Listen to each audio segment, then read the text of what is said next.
Artlist.io.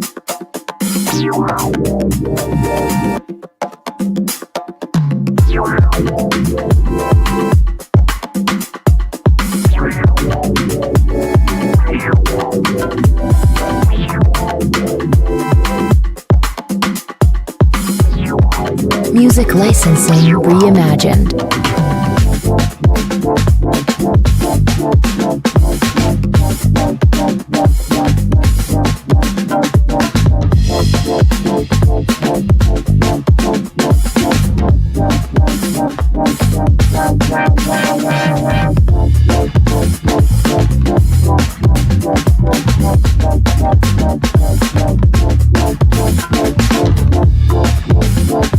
Artlist.io.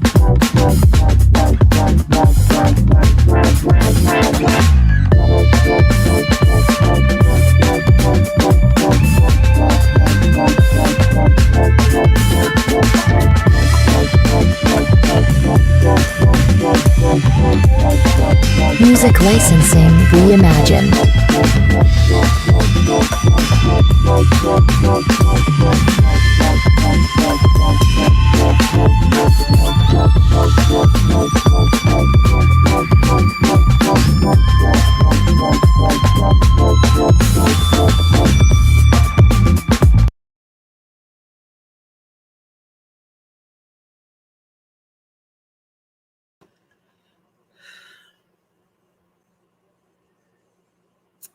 Welcome to Sunday Sitting with Sisters, y'all. We're back. Happy New Year. This is my first interview of the year, and I'm doing this with dear sister Javon Muhammad. Dear sister, how you doing? I'm fantastic. Thank you. You look fantastic. I feel fantastic. So I wanted you to be my first interview because I think you're amazing. You do amazing work. If you don't know who Sister Javon Muhammad is, you need to look her up. If you Google her, a whole bunch of stuff will come up. I always think of you as a doer. There are people who are talkers. There are people who are visionaries or talk about visions. And then there are people who do that and they do the work of the vision. And that is you. So I know that you are a mother, you're a grandmother, you're CEO, you had Sister Girl, your food brand, you had the Urban Midwifery, you're author, business owner, CEO, midwife, coach, kick the butt, get it done. You do all of that, Javon. And I have to ask you, when I know I threw out a lot of titles, but what is the core of your motivation to do any of this stuff or all of this stuff that you've done so far? What has been the core motivation for you? Well, first I want to say that's just so funny. Like to think back and all of those things, it's just like survival and living and giving. And I want to say all praises due to Allah because I feel blessed, and all of those things. I don't feel like any of those things. That's so funny. I just feel like a person who has been on a journey. And in that journey, I think at the core of everything that I've done, it's just been to try to just be free, and not only myself, but to help other people feel free along the way. I think that's something that sometimes in some of our communities we struggle with. Like, I came out of to do all of those things that you just mentioned. I came out of a lot, and I think in the fight to overcome what was my reality growing up, I created a lot. And so it's a blessing. So it really has just been response to not wanting to experience what I experienced as a child, and also not wanting other people to experience that. Like when, in becoming a midwife, one of the things I loved about being a midwife and doing the work as a midwife is that I felt like I got to save myself every day. So I was a teen mom, but I got to reach back and work with other teen moms and try to do everything I could to prevent them from learning by bumping their head like I did, because I had an upbringing where, I was just out there, out there a lot of the times, and I bumped my head a lot of the times. And I wanted, it's always been my dream to make sure that Black women get their love story. Mm. Like, just period. Just whether, as a teenager, if you out there in these streets, if you're an adult, like I want to see Black girls and women get their love story. And I think we all hold it in our heart. And the cards don't fall as we think they will, so we start to settle for things. And I just always want to bring that softness and that desire back into my work. And so I think that was one of the major influences on my path. It's just, okay, well, maybe if I do this, we'll feel better about it. We'll be freer if we do this. We'll be, how do we create community? It's just, how do we create community where we feel loved, or where we feel like we have a place, and not in that way like women have a place, but where we have a place, we're in our community, and we're thriving like other people, or like we think other people are. Like that. I feel like when I talk to so many of us, we're like, this is what we want. If we could just get this, we would be fine. Well, how do we just get in a place where we're free in our mind, and we understand we can do it? And I know that's a lot, but that like literally, that's been my journey. Like, if I do this, I can create jobs, and people, will feel like this, or we'll have more opportunity, or we'll have more love, or we'll have more business. Just in wanting at the root for us to have the same access, freedom, and love, freedom, justice, and equality. Right on, right on. Javon, so I know you were a teen mother, right? How did you get to the midwifery? Ooh, again, just a journey of bumping my head. So, girl, I had, I was a mom telling me the one thing they could tell me is how I could go get some benefits. So at the core of my journey, it started from not wanting to be on welfare. I went and I signed up, to receive benefits, and I'll never forget receiving that first check. And I just turned 50 this year, right?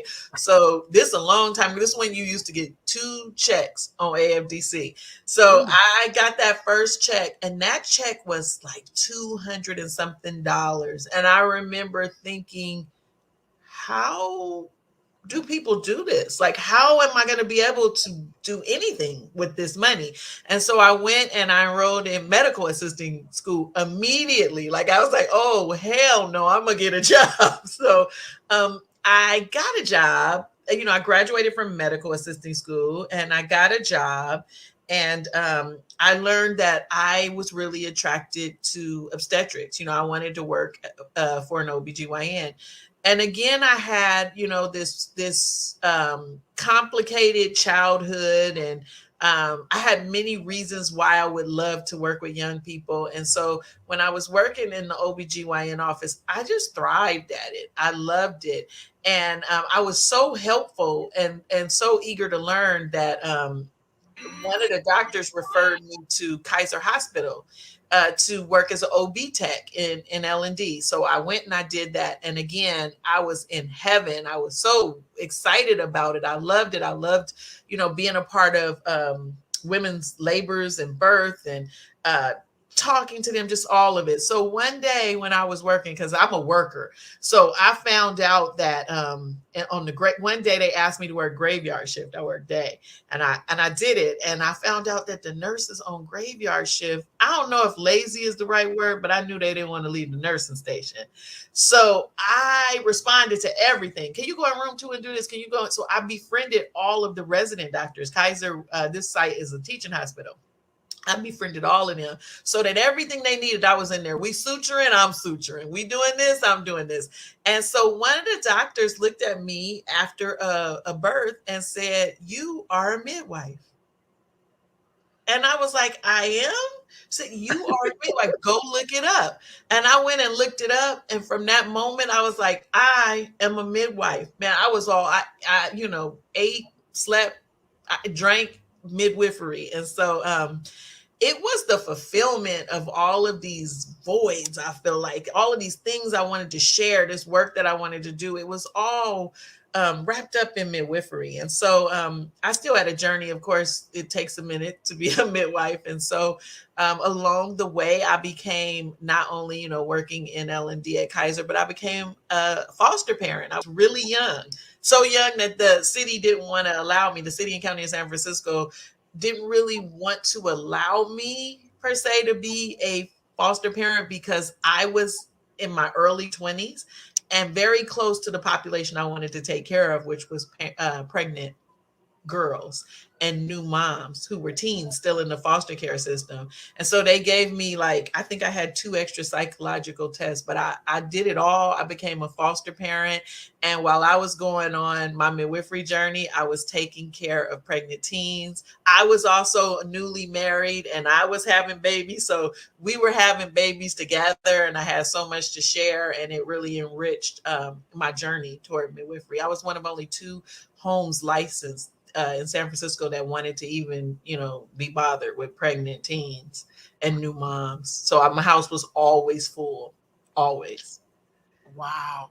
So Jay, so hold on. In this moment, I want to play a video, and then I want to come back and talk to you about this video because you have so much. So, I can't hit everything like I want to, but I watched this video. I felt like this is the Javon I met for the first time,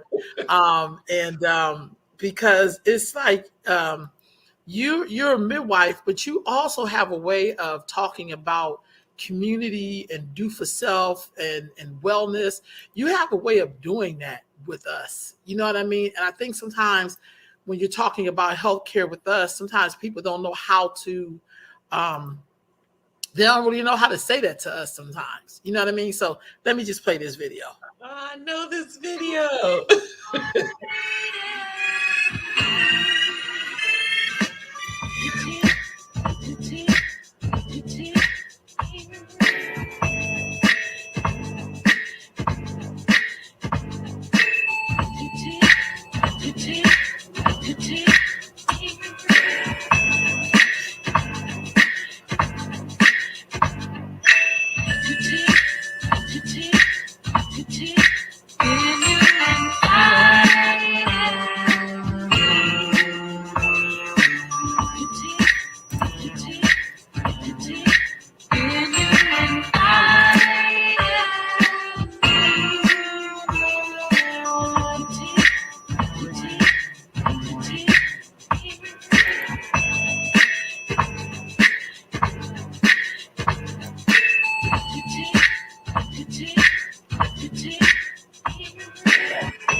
So Jay, how do you feel seeing that video? Well, a lot of different ways. First of all, the birthing project for me was amazing. It's one of my favorite experiences on this journey. I thought that the work was great. It was such an honor to just get to come into a clinic that had been established already to do the work that I wanted to do. It was like maybe the first time that something fit that well, that I didn't create, but, that I got to benefit from. So the birthing project was amazing. In that video, one of the things that also stands out to me is the last picture is my daughter. And so I am a grandmother of 5 and soon to be 6, God willing, grandchildren. And I've caught 4 of those 5. And so, just reminds me of doing the early work. This is when my daughter was first having her first baby, who's now 10. And so that part feels very good. And it just also feels great to know, man, I was immersed in the work and surrounded with the population that I wanted to serve. And so everything felt very natural. It work just wasn't work. I was really excited about coming and working with, my younger sisters and making sure that, again, they, we did the mechanical work of midwifery, but we also did what we could to make sure that they were supported and that they were getting their love story. So what motivated you to write your books? Where does working the at book the come from? birthing project. And so really the motivation, so my first book, Baby Mamas, that really is a workbook. It's not like deep reading. You're not gonna, discover anything. What it was is me trying to find a way to get my ladies to open up, because I have been through the same thing they've been through. Like, oh my gosh, if they don't want to peel back these layers on me. And so I could size them up and be in a room and know exactly what's happening. But the real work won't start until they trust me enough to tell me what's happening. I know, but I need you to tell me, or I need you to trust me enough to allow me to say some things that you're not going to really feel comfortable with, or that you're going to, we tend, what we're afraid to change, we tend to stay away from. So I need you to let me fully in. And so Baby Mamas is a workbook that they go through to, first of all, demonstrate that I've been through what they're going through, and second of all, to have a few activities so that when they come in, we get to the root of what we really need to talk about. And it really is, so it's like, I don't know, it's very few pages, and it's written at a third grade level. And so when we get in there, it's really like, two homegirls talking. Like, instead of me having to say, I know exactly what's happening, I give them ways to tell me so that I can be a part of the conversation instead of doing this, because that's what they getting everywhere. Mm-hmm. That's what you pregnant, or you pregnant again. You know what I Mm-hmm. mean? Or I knew you was gonna be pregnant. Or they've been out. One of the things about the birthing project is that we worked with a lot of young people who had been ran away from foster care, or been out in the streets in certain sex worker positions. So there were so many different scenarios that I came across, and I wanted to make sure that I addressed each one of them with the respect and concern that should be there. And so that's what it was, really a workbook.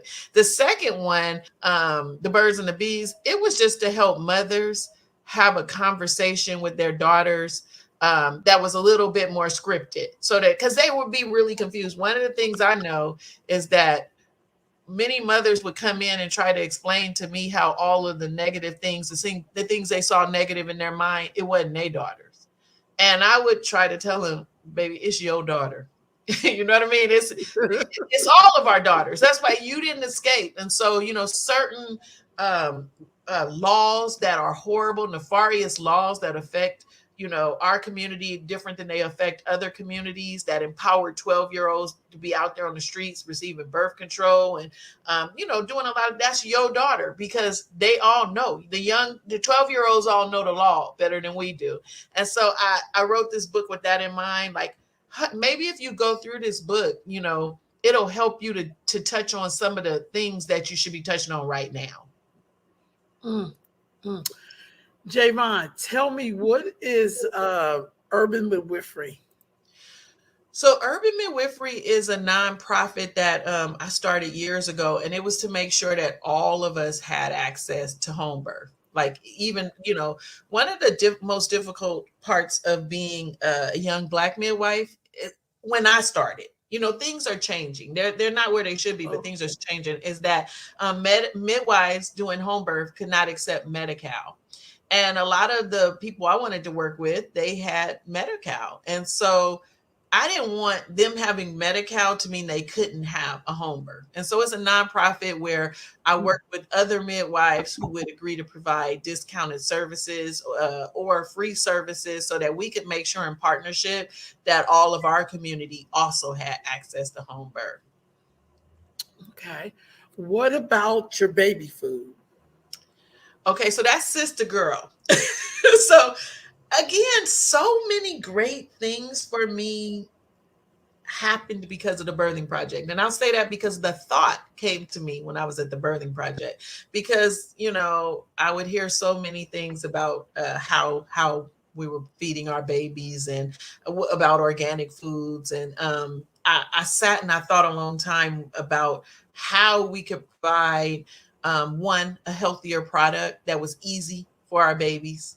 Something that you just pick up the bottle, it's organic. It's not like you made it at home, but it's the next best thing, to feed our babies. Also, making sure that the packaging was reflective Mhm. of you know, a non-white person, because my goal was to make a variety of different sister girls, but I'm still stuck on one. But so, and Sister Girl had a story, like, right, I haven't achieved this yet, but it's something that maybe I'll do. Maybe I'll get a young person to do now. But Sister Girl was meant to be a teaching character. And Mm. so, we wanted to do like a VH1 BET type series that would, um, every episode would be funny and it would also teach. And so I wrote a whole first series for my Sister Girl character. And Sister Girl was so real. Her name was Sister Girl because Sister Girl, grew up in the projects. Sister Girl was facing some stuff, but Sister Girl managed to have a home birth. Sister Girl breastfed her baby. Sister Girl, she grew. And she also grew married. Like, she married the father of her child, but it was a journey. Like, the series is a journey, but it was a real life journey based on all stories that I heard or stories that were mine, Mm. and that I felt like could take us to that next spot. Because one of the things that I learned, and this is just throughout my career, is that people assume that Black women don't want something, or the Black community doesn't want something, but the real truth is we just haven't had exposure to it. We want Mm. it, but you have to feel that we're worthy enough to expose us to that. And one of my greatest lessons in that was at Moran City Health and Wellness Center, when we opened the birth center, right? And it was, people would say, Black women not gonna come in there and have their baby in the birth center because they want medicine. This is other Black women as well. We want medicine. We ain't gonna have our baby in no tub. But right, we watching Birth Story the same way every other woman is watching it. We want to feel like we think they feel with that tub. Like, we want Mhm. to feel what it feels like, that midwife. So I know that. Like, I knew that. And we created that birth center, and it was full of Black women on Medi-Cal because they want the same thing, but nobody exposed them to it. And so, Sister Girl was all about that. I'm gonna start from where we at, and when I say where we're at, I'm talking about my target Right population, on. right? Right Because on. I'm trying to work with where the people from where I came from, and it wasn't a pretty picture. So I'm gonna start from where we at, but we gonna get to the other side because we want it. But somebody have to feel like we worthy enough to have it, to offer it to us. The same situation when we look at the environment. People assume that, a lot of people assume that Black people, we're not environmentalists. So they don't put Mhm. things that we would benefit from in our community, or they don't reach out to us when there are environmental things happening. But when I was in Louisiana, I made it a point to make sure that we did a lot of partnerships with environmental groups because we want the best for our community as well, but you don't sometimes think we're worthy enough or to deserve it, or that we would even want it. But if you teach us, if we get to be in the conversation, we want Mhm. that wellness for ourselves. We want that organization and that normalcy for ourselves as well. So that's one of my lessons. And so Sister Girl was kind of birthed out of that concept that I want to offer the best. I want to tell the story from the dirt, but we gonna get to the other side. And like I said, Sister Girl, she went through a lot, but she had her baby at home, and the father of that baby was with her, and they were breastfeeding, and she defied the odds in her community. And because of that, she gets to be a beacon of light and show other people. Javon, is there a community of midwives like you, or are there? I know this sounds kind of like vague, but are there other Black midwives who are working in terms of trying to make sure Black women and girls have the right to have that birth story, that love story, that you know, is All there a across the community of y'all? country. All across the country. There are amazing Black midwives all across the country. In my community, I have done work with Kiki Jordan and Asatu Hall. Like, I'm talking about Asatu been around since being around. Like, you know what I mean? She's been committed to this work. But in Louisiana, I found amazing birth workers. not only midwives but doulas as well, or birth workers as well, out there trying to do this in New Orleans. But what I would say is all across the country. I mean, we got elders who've been doing the work. We got Shafia, Jenny, and we both old, and 50 old. Me and Jenny are more like peers. But Shafia, who we learned a lot from. We got Salama. We have people all across the country that have been doing this work. It's just that it's so much work and so few of us. So it may feel like, and it's true. And it is. There are not enough of us at this point in the work to make that impact that we want to make, but it's growing. Midwifery is becoming more available to people. Is the education is becoming more attainable. So I think that we'll see a shift in that in the future. But in the last 30, 40 years, it's just been us trying to make a way, trying to open the doors, trying to make, influence midwifery education to be more available to young Black women, and trying to make that the option to have the care available. Of course, we talk a lot about Black being diverse, and so everyone doesn't see the world how I see it, but they see the world. We're trying to provide midwifery care, so we may have differences in what we believe about the care, but we're growing in numbers.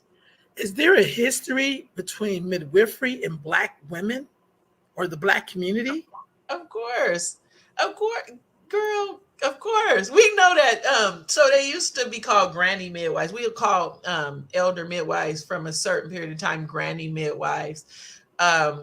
We know that they were the guardians of birth. Like, we might not pay attention a lot, but in some of the stories we'll see when they called the midwife, a Black woman coming over, or on the plantation, a Black enslaved person being the midwife, a Black enslaved person doing the breastfeeding. But we had it covered in the South. Of course, trained midwives came over with the other enslaved people, and those people used their skill, on the plantation, and they delivered the babies there, both Black and white babies. And so we come from historical roots in midwifery, especially, you'll hear many midwives say they had a calling. It was that feeling to always do that. A lot of times those midwives learned that their ancestors were midwives. And so, it was a very wicked plan that was used against us to criminalize midwifery in the early 1900s, because there was an organized effort to criminalize midwifery and take that away from us, so that the practice of obstetrics could be born, and that practice be a more white male-led practice. So we're just now, especially in the South, we're just now able to come back and be licensed in some places. I'm not sure in this moment. I know Alabama just received, just recently, just in the last couple of years, they just received the ability to be licensed again. Now, Alabama, where I'm telling you, most of the granny midwives and, would have been in this area, Mississippi, Louisiana. So, these states are just now getting the ability to have midwives licensed and deliver out of the hospital. Now, Javon, the only reason why I asked that question is because in today's society, people think of, sometimes, some of us, not all of us, think when you hear midwives, you think of white, earthy, crunchy type of people. You think that that's something white people do. Like a lot of things we think that white people do, which really came from Black people. But, that's why I asked that question in terms of what's that connection between us when it's really us. The connection is us. And it's because of the rebirth, the quote, rebirth of midwifery, right? Like in the 70s with Ina Mae Gaskin and, white, earthy, crunchy people kind of going down to Tennessee and the farm. And then the coming out of that, when licensing was available in many states, or in some states, the amount of money, the cost of becoming a midwife was a lot. For myself, looking at 20 years ago, I had to travel to Jamaica to get some of my numbers. You know, I spent time on the border in El Paso. I did these things that were set up for midwives to get the birth numbers that they needed to be licensed, but that was all very costly because you had to go places and stay there. You had to pay the program, you had to leave your community. So it was really difficult for us to become midwives, especially if you were a mother. You needed somebody to watch your child for extended periods of time. Just the practice of midwifery, if you're a mother and you get called at midnight, who's going to watch your child? You have to have a system of support. And so that was a little bit more difficult for us. And that's why I say over the last 20 years, there's been a lot of work done by you know, young folks and old folks to change the reality and the narrative and make sure that Black midwives are growing in numbers with everyone else. Okay. Um, I asked a question that's going to lead me to this next question, which is racism and birth.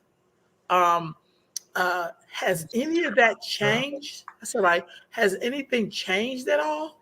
Well, yes and no. Like, I think what has changed, sorry, I just want to change my ringer off. What has Okay. changed is that we talk about it more. And so when you tend to talk about things more, you become more, it's at the front of your mind. What scares me about that is I don't think with it being at the front of my mind that we've made the progress that we should make. And again, there are people out here doing amazing work. The first name comes to mind is Jenny Joseph and the easy access clinics and the work she did with that and the work she continues to do. And all across the country, you know, people are particularly Black people are trying to come up with models and ways to equalize the playing field, you know, to end the disparities, to address that. Because the racism, so racism is one of the greater causes of infant and maternal mortality. So that's what we're really talking about, is why Black women have worse outcomes than other women. And it's linked to racism and not being heard. We've heard lots recently, you know, about women not being heard there in medicine in general. And so we talk a lot about that in midwifery. I think that we have to have more of us delivering birth. I just was sent an article a couple months ago that showed, that proved through research, that Black women do better when they have Black providers. Their outcomes are better. And so, you know, one of the only answers is to have more of us doing the care, but also us making sure that we're connected to community, that we don't become midwives and OBGYNs and then get disconnected from our community or what that means, or ground. Like one of the things that I love about community midwifery, and I'm gonna call licensed midwives and certified professional midwives community midwives in this instance. These are the midwives that go to school to work outside of the hospital, and part of the curriculum is apprenticeship. So we're apprenticing with an elder midwife or just a more experienced midwife in our community, and we're learning how to do the work on the ground. I think this model is the best model when we look at our community, because that's the kind of people we come from, a culture where we're very verbal, we're very community oriented versus individual. And so when you look at the community midwife, if I'm your midwife, I'm going to come to your house. I'm going to do the visits at your house. I'm going to meet your mother. I'm going to meet your partner. I'm going to meet, you know, I want to be a part of your family. I want to get to know you. I want to build trust. So that when you know, when you get ready to deliver your baby or have your baby, I'm a part of it. We're together. I'm support. You know I'm support. You know there's trust. But I know you now. Like I can look in your cupboards. You know what I mean? We can talk about some things we wouldn't have talked about. I came to your house. I made a mental note about something that I want to talk to you later about, or I talked about it then, or you know what I mean? I've become a part of your experience. But after that, you know, in 24 hours, I'm back at your house. In 48 hours, I'm back at your house. I'm sharing things with you. We, you know, it really is on the ground midwifery. and it keeps you in your community. And it's like working at the birthing project in the book. I get to know some things about you that would help me to help you be safer and healthier that I wouldn't have learned in the hospital. I would have grouped you with a bunch of people. You know what I mean? Like certain tests, like when we look at the application of erythromycin on the eyes, right? After when you have a baby and they put the ointment on the eyes, that practice is really to protect all babies, not the babies that need to be protected. That practice is just in case your mom had an STD and you come through. So, a vaginal infection, you come through and the eyes come into contact with it. Well, if I've been working with you the whole time, I have some extra information. Maybe we keep your baby from that. You see what I mean? So it becomes very personalized versus general.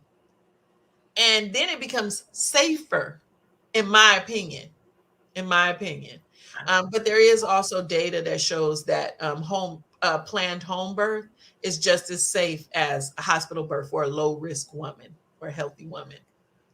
So Jay, we gone, because you hitting on a lot of things. We're gonna jump really quick to Marin City and the work you did with Marin City. But first, I gotta start off with the video. You know how this go. So let me get the video up. Okay. Here we go. I just want to thank you so much for coming to celebrate with us our reopening in a space that is special to me and to the community. So we're really happy that you came, and we just wanted to start this evening out officially by honoring Dr. Coleman. He campaigned not only for a better service for his mainly African American patients, but also for more opportunities for young people from ethnic minorities to enter medicine. By the 1960s, his practice had become a magnet for young, gifted African-American medical specialists. Born in urban Philadelphia, Coleman went to Penn State University, largely through the determination of his mother. When he entered Penn State in 1937, he was one of only 13 Black students out of a student body of approximately 7,000. He initially was not assigned a dorm room. Instead, the janitor let him stay in a little closet. After graduating from Howard University College of Medicine, Washington, D.C., he served at an internship in St. Louis, Missouri, before being called to military service at a hospital posted in Alabama. He made San Francisco his home and the rough blue-collar neighborhood of Bayview, Hunters Point his life. The area was subject of a recent film, Straight Outta Hunters Point, a social realist look at gang warfare on the tough side of the tracks. As his practice grew, so did Coleman's ideas of how he should be treating his patients. People would often come to him with injuries that had been sustained at work. Coleman would treat the wounds, but was frustrated by the inability to help these patients navigate illegal issues. So he went back to the books, attended night school, and graduated in law from Golden Gate University in San Francisco in 1956. Extending his practice to legal advice, offered free as he never formally practiced law, was not enough. Coleman also wanted to improve individual patient compliance. Patients needing laboratory tests or specialized treatment most often had to bust themselves all over San Francisco. Coleman wanted to bring those services to the neighborhood.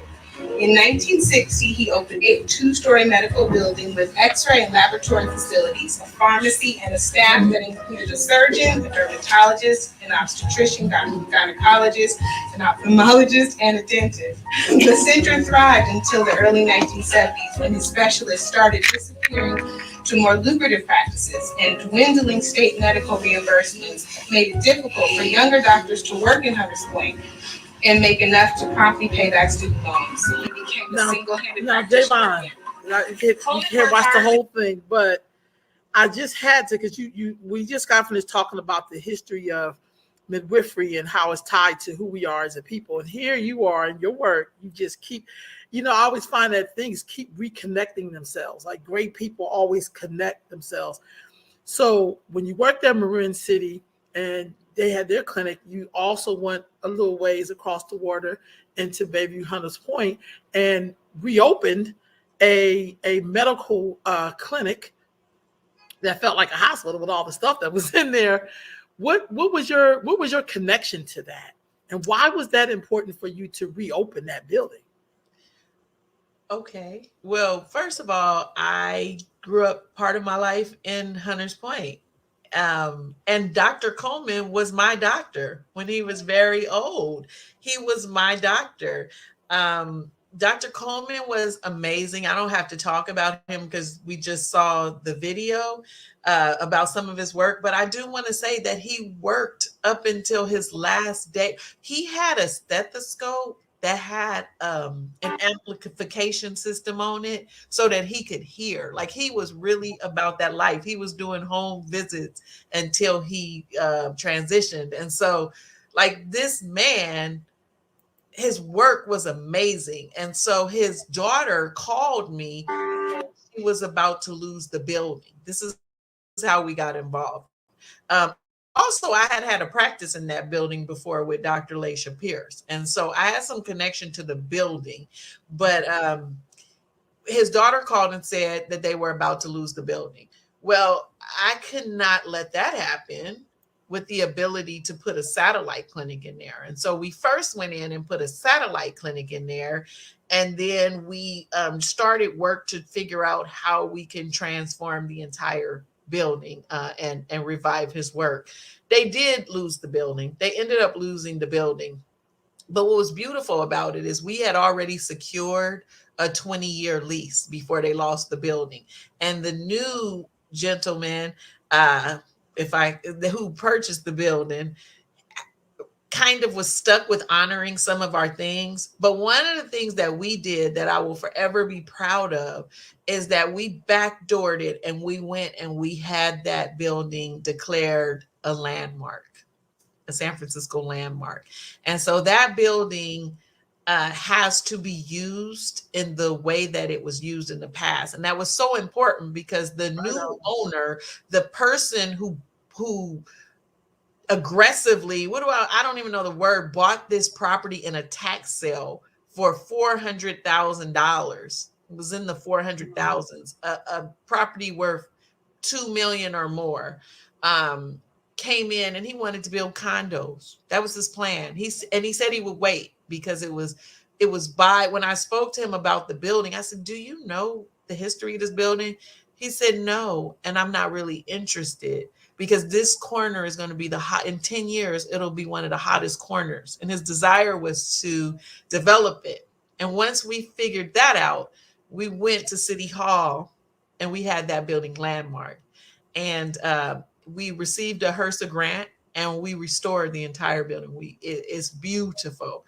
It took a lot of money, and we also got locked into a 20-year lease. And so we at least, in the tragedy, because we didn't know when the building was lost. The owner didn't share it with us. We learned from this man, the new owner, walking in arrogantly and saying, "What's happening in here?" I didn't know what was happening in here. That's how we knew about it. So we fixed that.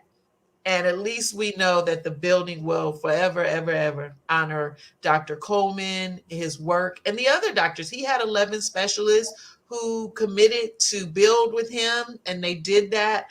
Shortly after we redid the building, we had an event, and a couple of the doctors who were still living came, and it was so beautiful. I don't know if you have that picture, but I have somewhere I have a picture of one of the doctors standing next to the suite that we named after her. We named the suites after the original providers there, and it was such an honor for her. And so that was really, really emotional. I almost crying now, but I love that. J Mom, I feel like that is the work. That's that other part of the work. When you just got finished explaining about how when you get a midwife that looks like you, who understand you, that they would treat you a certain way because they know what you need. Mm-hmm. It was kind of like you knew what that building needed because you grew up in that building, and that building took care of you and your family. And here you go, like 30, 40 years later, coming in to save the building. You know what I mean? And all that it meant to us as a people. I mean, his story was so amazing, but little did he know, because none of us really ever know, that somebody that he served as a patient would be so significant in saving the building years later.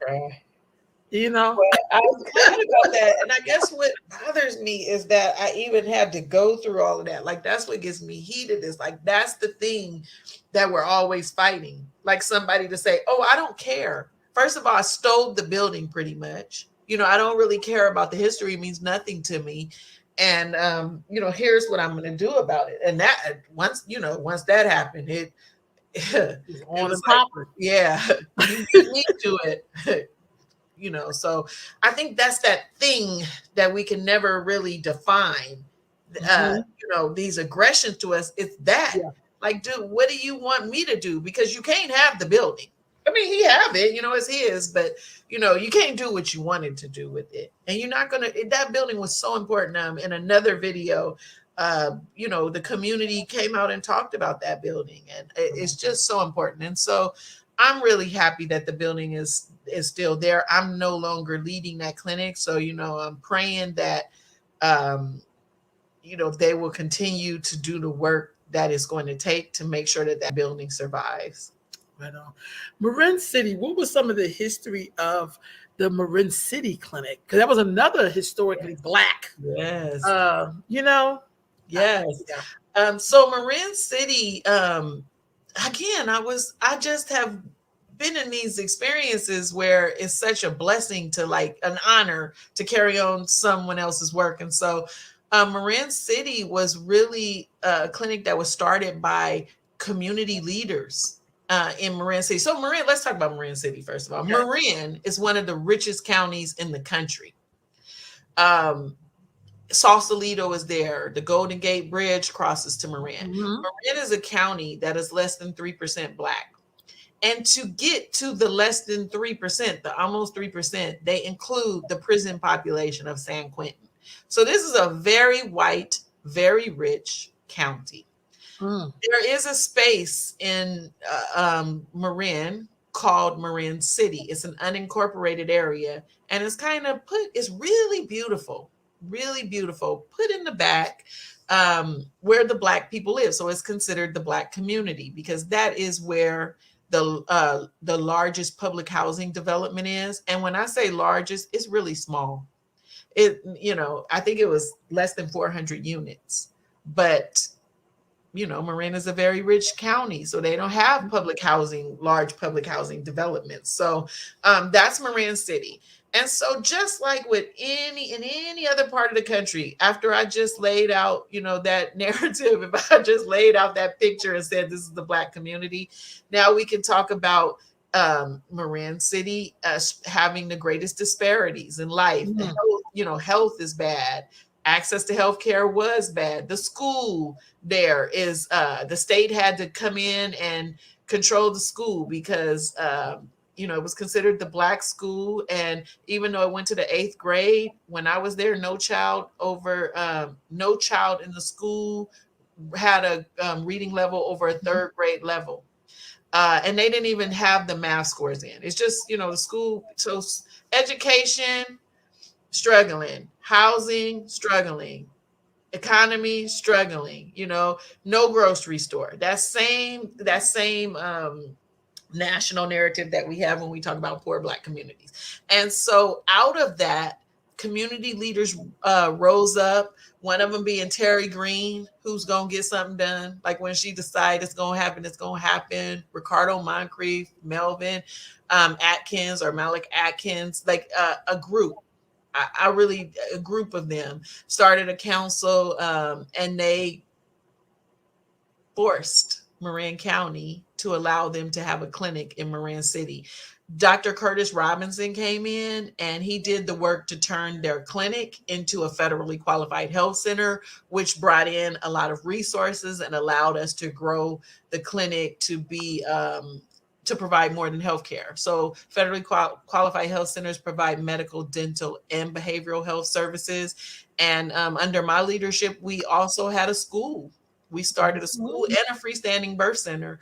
So, you know, you have unlimited opportunities when you can start to bring in resources, when you can start to tell your story, when you can start to have donors come. But that FQHC was a powerful piece, but it never would have happened if people from the community, activists from the community, hardworking people from the community did not stand and say, we are going to control our healthcare in Marin City. And yes, there's the clinic. Yeah, yeah. So when you left Marin City, I know you came in, you built that birth center, the school. God, Javon, you one of them people like, so when you work in this system and like you're doing just healthcare, you really understand that there are so many things connected to healthcare. It's not just about you going to the doctors. It's about what you're eating at home. It's about what your environment. It's about how you're doing at school. It's about, everything. Like it's so connected. You know what I mean? And in our community, I think people be trying to provide us health care, but they don't know that we're those type of beings that everything is connected to the health outcome. Right. The blood pressure part is such a small piece when you're dealing with the salt part, the diet part, the weight part, activity, when you're dealing with just mental health, just addressing depression so we can get you out. Like when we give you access to healthy food and water, when we take toxic things out the community, all of those things are such a large piece of the overall picture of health. Because we can give you a pill to control your blood pressure, but how do we prevent it? How do we stop you from taking the pill? How do we expand or prolong your lifespan? And how do we do that in a way where you can be happy, where you're just not a shell living, but you have a great quality of life? That's all healthcare. For example, I don't know what you were going to ask me. No, But go ahead. one of the things that the clinic did during the hurricanes was to step up and provide services during the hurricane, and that was challenged. A member of my board actually thought that wasn't, the best thing we could do. That wasn't healthcare, and I argued that point. Do you know that when people don't have access to food and shelter, this is healthcare? Right now, what do you think they need? This is healthcare. Mm, mm. But do you think that's because, Javon, people make so much money off of our defects and they don't want you to really use the resources to be better, to live up to the promise that was owed to our people? I Because think now that's there's been a one. whole system that has been created on your defect. And if you stood up straight, all of them would fall down. I think that's one explanation. I think there are many. I think some people don't know how to create health. I think other people are afraid of challenging the system to talk about health. So they accept whatever comes. I think that when you start to talk about health in that broad of a way, it requires action. And some people are not going to do it. If we talk about gardens, somebody have to build them. We struggle to create things in our community. In some of our communities, especially, I'm going to keep talking about my target population, we think somebody else is supposed to build things for us. And the thing is, we know it's not going to happen. How many years do you need before you know that it's not going to happen? Instead of waking up and knowing that the only time a community garden will come for you is when you build it yourself. So now you have to build it. And I think it's a mental defect. Like, well, I'll do it, but somebody have to build it for us. Let me give you an example. I'm going to move back to Marin City. I went to a community meeting early. They had a shooting out there. And this was early in my time in Marin City. I went to a community meeting. And they had invited the police, and they were talking to the police, and they were talking about grant this. And this was an actual conversation like, well, we're trying to write for a grant so that we can get some people to come back on the baseball field. We can, kind of revitalize it and get people to come back in so we can start a team on the baseball field. And I was so confused because I said, what if no one gives you a grant? Do the children just die? Like, who in the community is good at baseball? Like, get 7 fathers or mothers. Get 7 people who are great at baseball and start some teams and go out there and play baseball. What do you mean if I can get a grant, then we'll do it? So the children don't deserve it. if there's nobody else doing it, when we have the capability to do it. So when we look at healthcare, I can tell you all day why we sick.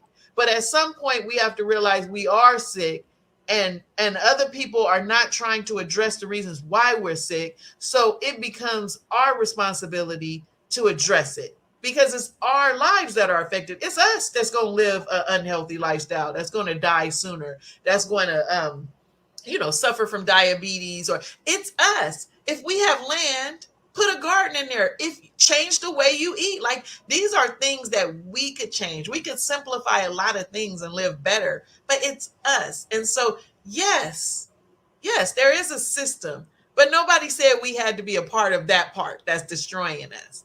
Right We're on. choosing to do that. And so I don't want to simplify it to that, because there's a system and I fight that system every day. That system causes me to have to go to meetings and make sure that when resources are being divvied up or discussed at the table, that we get them too. Because if we're not at the table, we don't get them. So that's not an imaginary part. It's a part that needs work, but that's a part. And as long as people are at the table getting the resources, we need partnership with the community to say, I don't want to live like this anymore. And I know that's going to make me uncomfortable for a while, and it's going to require a lot of work, but I'm ready to do the work because I don't want to live like this no more. And nobody is giving me anything. Does that mean we're not entitled to nothing? No, we pay taxes. So we still going to be fighting for the taxes. But if it don't happen, how many years have we lived with disappointment? We gonna create, like I'm gonna be healthy whether or not you gonna be healthy. You can't make me eat the stuff you send in the community, especially if I have a backyard. You can't make me eat it. Right on, Jay. You know what I mean? Like, you can't. We can talk to farmers just like other people can talk to farmers. We can have farmers markets in our community just like other people, but we have to show up. That's the thing. See, we want to be like, well, we don't have such and such. Well, if they come, you got to one come and two buy, so that they can keep coming, or they won't come. So I would say the larger part of our challenge is for us to get on board and to talk about it. Like, all the time, no matter what environment you're in. You can't accept less because you're around white folks. You can't be like, I don't want to offend them, so I'm not going to tell the true story. You have to solve it in community. At some point, we have to solve it in community, but it requires us to be strong enough to talk about it and to address it all the time, no matter where we're at. And I've been around so many Black folks that are like, well, yeah, we have this issue, but it's not appropriate to bring it over here. Well, where is it? Where do I bring it? I'm a taxpayer. Right on. I'm alive. My ancestors are entitled to some things. I get to talk. Every time I come, I'm bringing Bernice Watkins with me, front and center. Right on. Right on. It is what it is. You know what I mean? So I think that we don't have to be, one, a part of a system that destroys us, and two, we can create our own systems, but we have to do it. We talk about, I get so frustrated with people who talk about that all the time. And then it's like, what are you going to do? Because I can go and I can fight for you, but what are you going to do when I leave the room and I didn't risk it all? My whole job. Mm-hmm. Now, what you gonna do? So I get a little frustrated about that, because I know that our health is not, if we can free ourselves. Right on. We can free ourselves. And that's most of the battle, is freeing once we free ourselves, we don't even think like that no more. That's real talk. That's real talk, Jay. I'm right there with you. When you was talking, I was thinking of Sister Harriet Tubman. Imagine if she had waited for someone to come free her. Exactly. You know what I mean? And we can free ourselves. So think of how much easier it is to free ourselves than it was for Harriet Tubman. That's so true. We can wake up tomorrow and say, we don't eat that no more. That's the end of that. That's so true. So hold on. So as we come around this bend, I have to show a clip from SWLA. So I'm going back to the clip, Jay. Okay, hold on. Let's see which one this is. This is so interesting. Oh.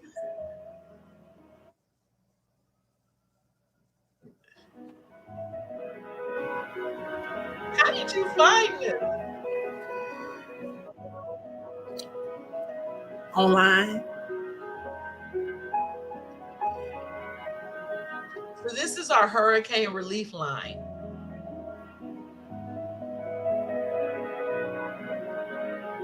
And here you're in Louisiana. Yeah. And this is we gave away 55,000 boxes of things to help the community, and we fed over 18,000 hot meals during our hurricane. If we prioritize the healthcare of poor people in poor communities in the way that we prioritized COVID, if we make that a national agenda that we must make people well, then we will be doing fine.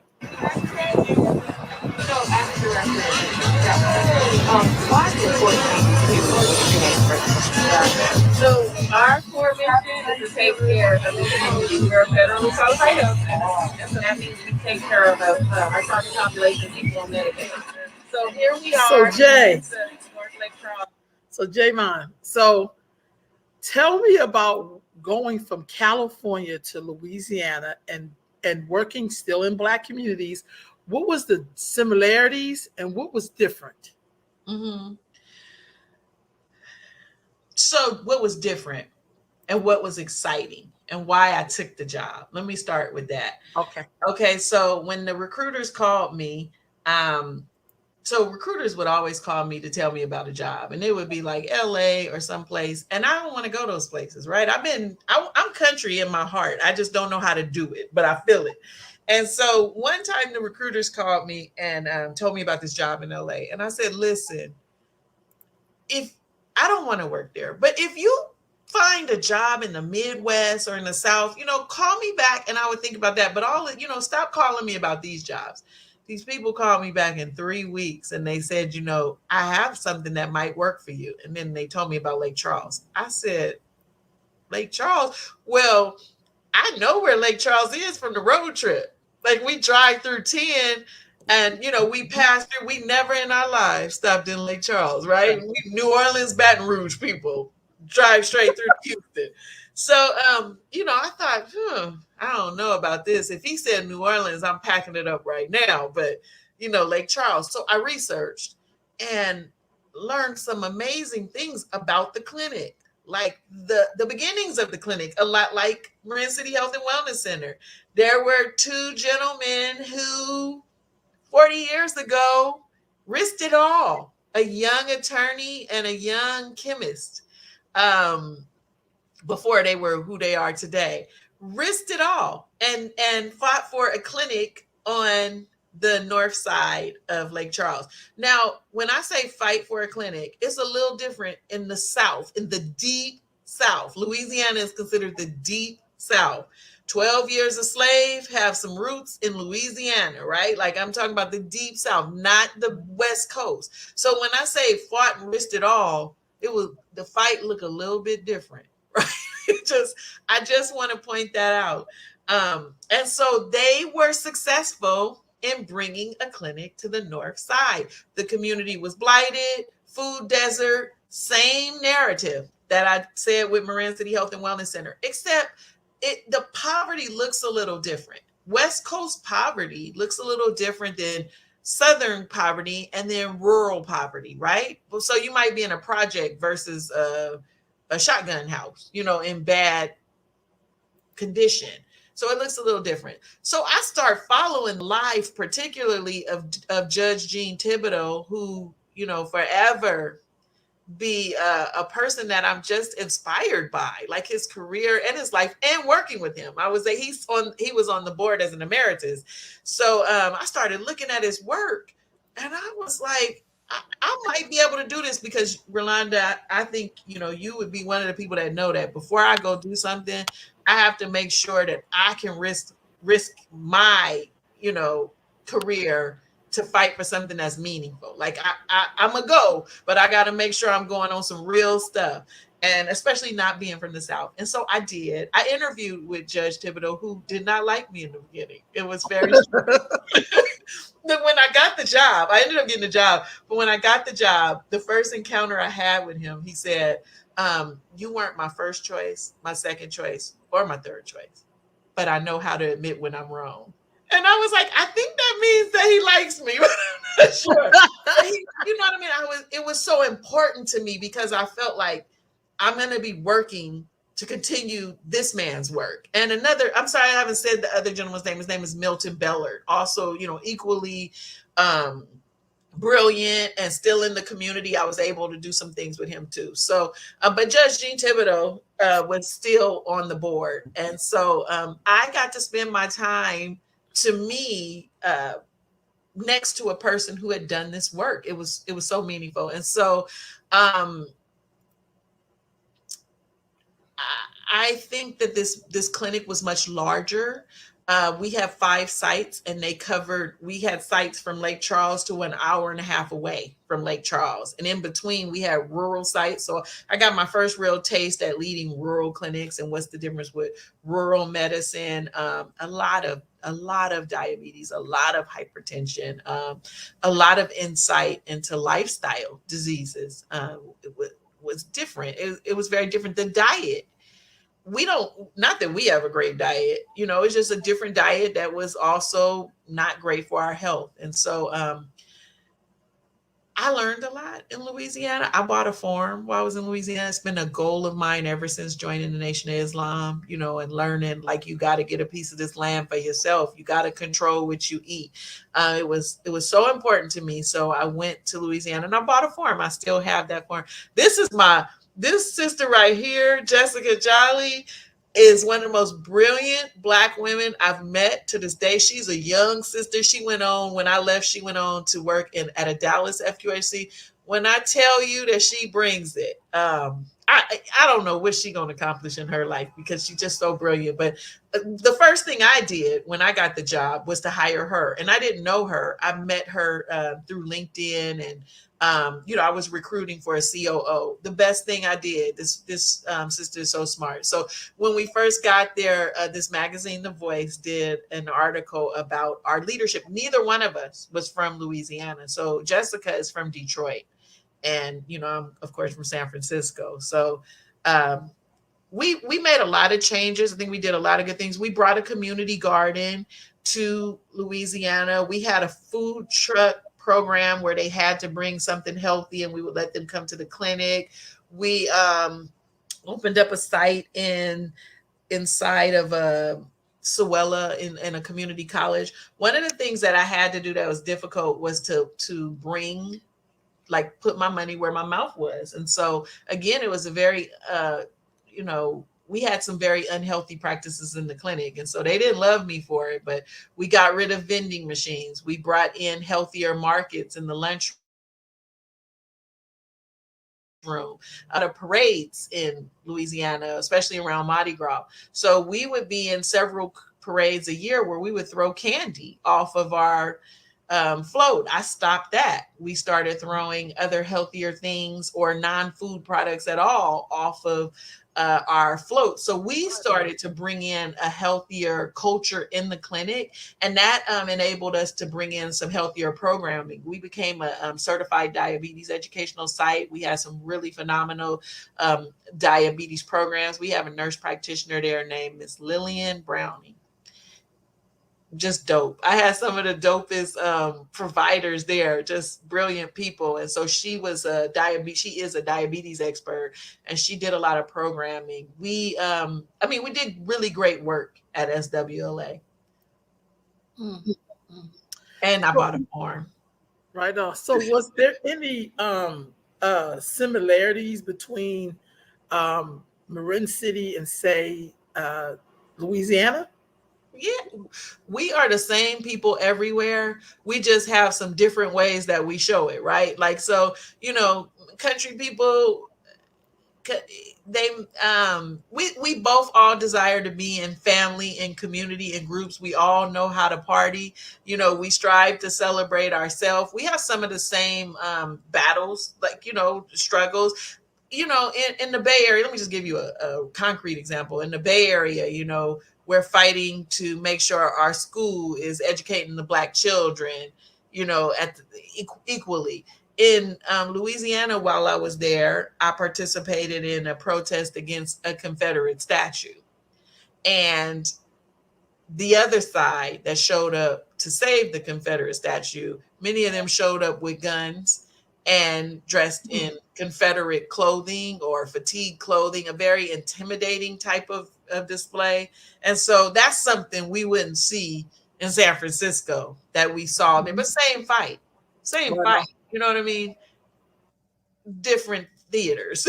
Let me just say that. Same fight. Back to San Francisco. Okay. Yeah, Right yeah, on. yeah. How did you go from Louisiana back to San Francisco? Well, I resigned from SWLA, and I resigned because I felt like um my work just wasn't I approach things from a Black lens, especially when it's predominantly Black. But Rolanda, one of the things that you know about me and anybody who's ever worked with me is that I give justice to all people. So just because you get Black leadership doesn't mean anybody's mistreated. Yeah. It actually means you get treated better because it's a fact that when Black people get justice, we give it. When we have resources, we give it. But the squeaky wheel for me was in addressing the disparities in outcomes for Black people, because that's where the disparity was. That's where the economic disparity was, the health, the educational, all the disparities were there.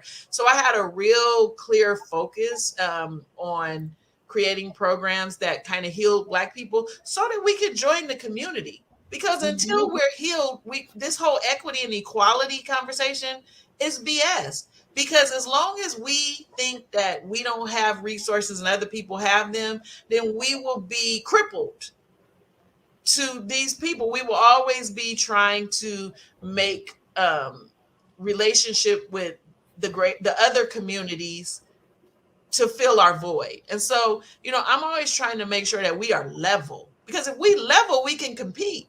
We always have shown if we're level, we can compete. And so, I was told many things in Louisiana that I was pro-Black, which is crazy because I am Black, so I don't know how to be pro-Black. That I was too Black. That I focused on the Black agenda.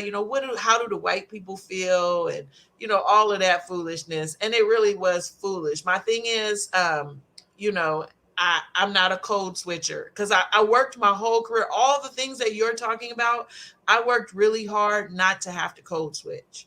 I am who I am all the time. And that's, and like I said, I give justice to everybody all the time.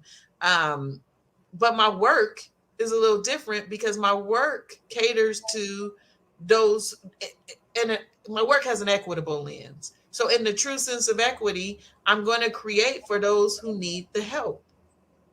I'm going to honor the mission of the people who came before me and created and built. I'm going to expand off of their work. And so that was challenging for people. It was challenging for some people for me to not cater to white folks. Like, for example, because it's hard to explain that when I'm out of it, I'm not in it anymore. When I created the Juneteenth, 7 days of Juneteenth, I mean, we celebrated, and Black people felt so good about it. And it's a Black holiday, if I can say holiday, right? They canceled that and said, it's too, I don't know what the word was that they said, oh, it's not inclusive enough. And I was so confused because it's Juneteenth. I mean, I go to St. Patrick's Day parades or events, some green beer event. So are you telling me that they're inclusive enough? Like, it's an Irish holiday and everybody can come. But we don't ever see our things that worthy. Like, you know what I mean? Like, it's a Black holiday, but anybody can come. And I designed it so that it could be super Black, but anybody can come. For example, we closed it out with fireworks on Lake Charles. Anybody can come see the fireworks and enjoy. Anybody can celebrate us that time. But we're worthy of being celebrated because all year long and for our entire time here, we have celebrated everybody else. But somehow it becomes a problem when we say we're doing it big. It's different. I mean, they used to have a week or 2 week long pirate festival in Lake Charles. let me not even get into pirates and what that mean and what they did, but y'all all went and celebrated that. Wow, Jay. So, those type of things made it difficult for me because, people just didn't know what they called me borderline racist and all kind of the foolishness that's not true. Wow. Well, we know that's not true, but I also think people sometimes white supremacy don't always show up as white people, and the supporters of white supremacy don't always show up as white people. Sometimes they show up looking like us. So that's a hard conversation to have. But Javon, when you got to Rams, Uh-huh. what is Rams, and how did you get to be the CEO of Rams? It's incredible. So Rams is the Richmond Area Multi-Services, and it was established in the early 1970s. And it was established to provide mental health services to primarily Asian Americans and Asian immigrants, not only Asian Americans, but Asian Americans and Asian immigrants. And it expanded to the Asian and Pacific Islander community, and then it expanded to the Asian Pacific Islander and Russian community. And that was just because there was a growing Russian population. So initially, Rams wanted to be able to provide culturally appropriate care for Asians. Like that meant in languages, and many Asians speak many languages, right? We want to make sure we have people who can speak the languages of the people who need to be served. Then it grew just out of a need to the Russians. And today it is still, we still have a lot of focus on the Asian community because that's the roots, but it's diversified a lot. And so with some of our program has caused it to be a little bit more diverse. But Rams, it comes out of a desire to serve the Asian community. And just like the stories I told you about the Marin City Health and Wellness Center, SWLA, the Arthur Coleman Center, it was the same thing. Like Asian activists got together and said, we need to make sure that our people can have the mental health services in their language. In the Asian communities, mental health is also is taboo, just like in our communities. It's not that. In fact, in a video that I just watched that we produced, I heard a Chinese peer worker say, in the Chinese language, she never even knew a word for mental health. So, we were battling some of the same thing. Like we want to have culturally appropriate care, but this was the Asian community doing that. So, good question. How did I get here?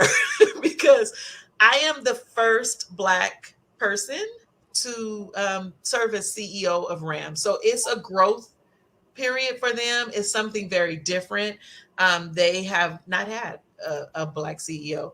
So in the last decade or a little bit more than decade, the work has changed and expanded, and the world has changed and expanded. So for example, we service, we have a lot of partnerships with the city and county. So if someone receives benefits here, CalWorks, general assistance, they usually come into contact with a RAMS employee. More recently, the Street Crisis Response Team, which is an innovative way that San Francisco is responding to mental health calls and trying to keep the police from responding to mental health calls. We're a part of that team. We're now a part of the Street Overdose Response Team. So all of these different programs have caused RAMS to diversify. And so now, today, RAMS serves about 42% of the population that we serve are Asian. And then we serve, everyone else. And so it's a big shift for RAMS, but still very Asian focused. We just left out of strategic planning. We just ended strategic planning. And that was a huge conversation for us, whether or not we left Asian in the mission as we moved forward with this kind of expanded reality. And I fought for that. I fought to see Asian be left in the mission in the same way I fought in Marin City to change our mission to African American health equity. And to me, that was important because of the roots, because of the people who came before us, because of the desire, because of the work we do. We still speak many, many, many, many languages at RAMS. We still provide cultural services that really help the immigrant and the Asian community. And I don't think that they should water that down. I think that they should continue to do that. I think that, and I've learned so much in the last year about immigrant challenges, because to be honest, when I started, so growing up in my community, basically we kind of had a, like maybe a stereotype, like, but we thought Chinese people were all right. They don't need nothing from us. Their community is fine. They got money over there. They don't really do us. You know what I mean? Like, it's a separation. Um, and in the last year, I've learned a lot about domestic violence and immigrant challenges and how it feels to be dropped here and not be able to, speak the language, and just different things that I think that they should be able to continue to do. But we're also doing a lot of great work to expand. And, you know, so we're trying to do a lot of outreach in the Tenderloin and address the opioid crisis and the homeless issue. And those issues really affect Black people disproportionately. Like, Blacks are 5% or less of the population today in San Francisco, which is just unacceptable and horrible, but that's another issue. But we're 7 times more likely to be homeless. We're 40% of that population out on the streets. And so, being in this position, it also allows me to do that work, especially with the street crisis response team and the street opioid response team. So it gives me the opportunity to do the work I love, but then making sure people get what they need is the work I love. And so when I was considering whether or not I would take this position, because I also had to think to myself, what does that mean to you? Like, never in your life have you done something like this. I said, this is what I do. Wow. This is what I do. All right. Javon, so now that you're over ramps, how did y'all deal when they had the whole Stop Asian Hate thing, and then what was happening with Black people? How did y'all deal with that? So we had a lot of events. We did 30 days of API history, because in March is API History Month. And so we had lots of conversations between Blacks and others and Asians. We also, did some internal things to talk about. Hey, we participated in some community things.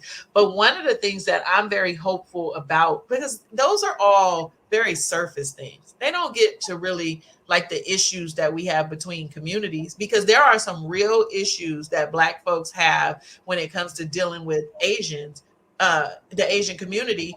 And there's some issues that they clearly have with us, because, we all know how we get treated in beauty supplies. We all know how we get treated in nail shops. Like, those are real conversations that we have in our community that we really have to dig into. It's one thing to have a rally, another thing to say, we support, because, that's just kind of like advocacy work. But we got to get into policy work. I have an amazing board president. I really like my board president, and I like her work. And she is a small business commissioner.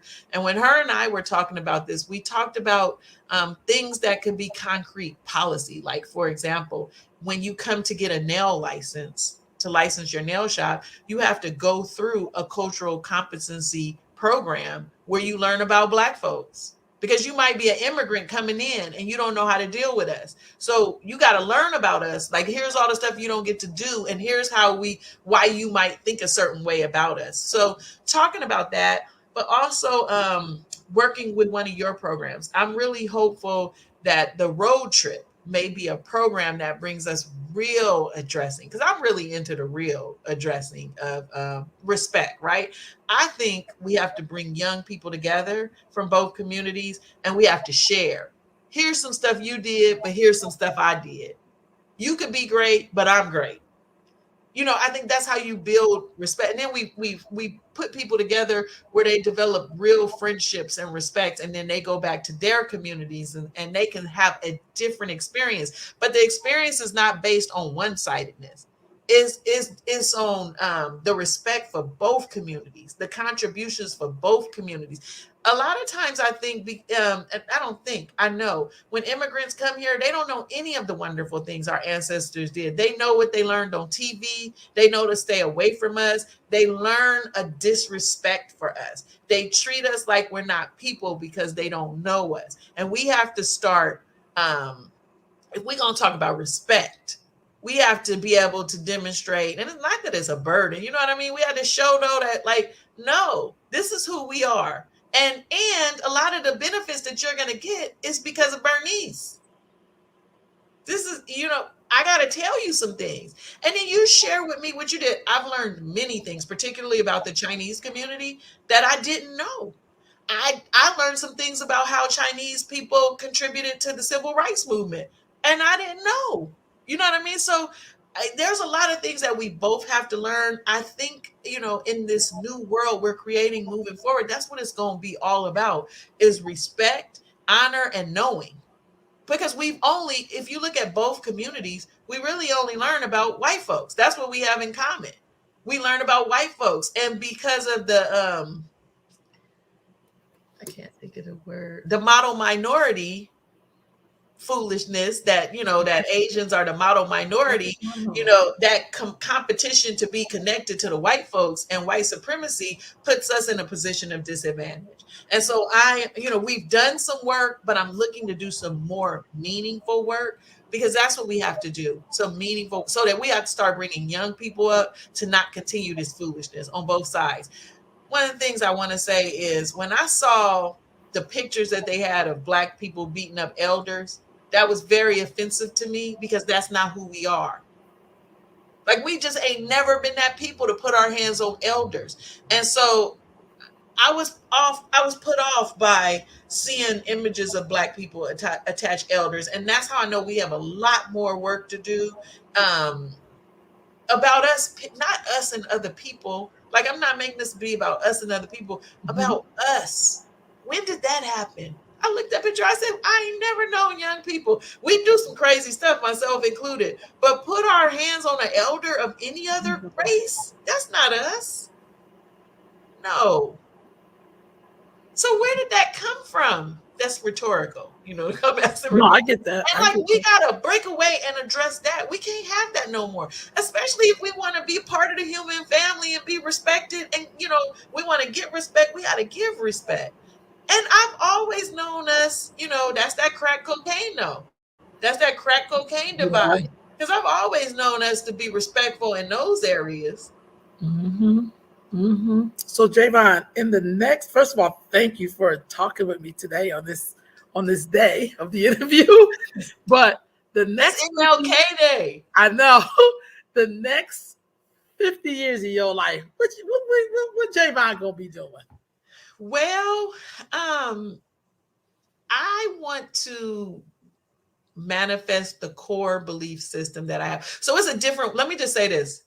Okay. It's a different world right now. It's a different time right now. And I think COVID was a defining moment for us. Not the end of the world in the way we think of it, but COVID ended a lot of the things that we called normal, right? And COVID has some concerns for me moving forward, the way that we addressed it, the possible limitations on resources, also some of the things that they have planned. I've been reading and watching a lot of things, learning about,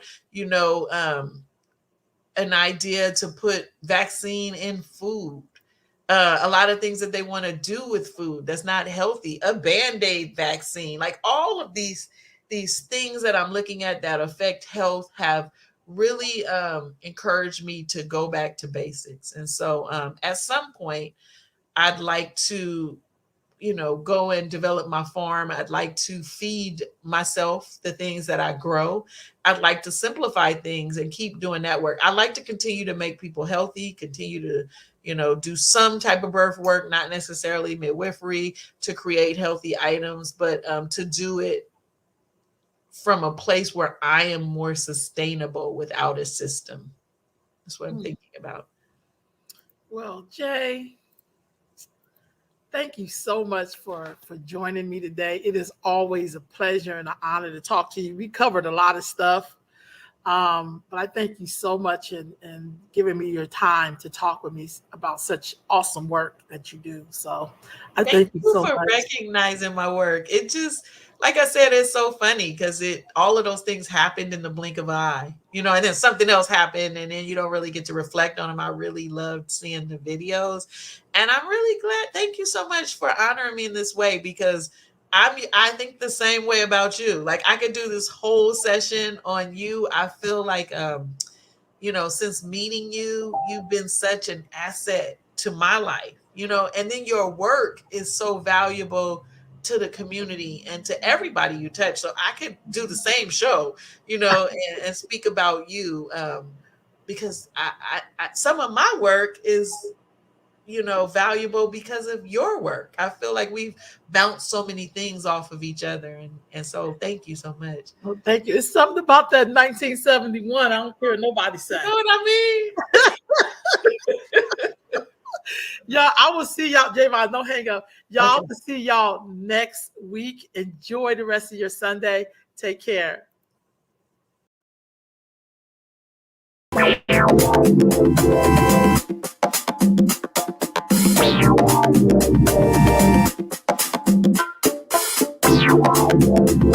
Artlist.io.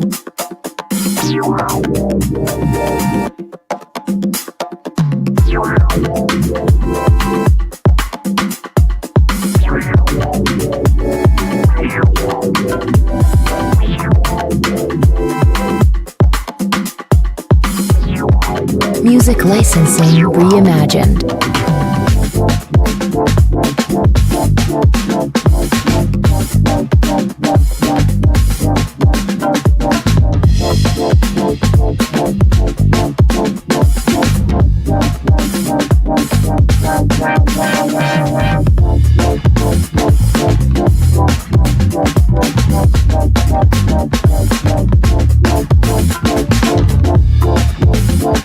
Artlist.io.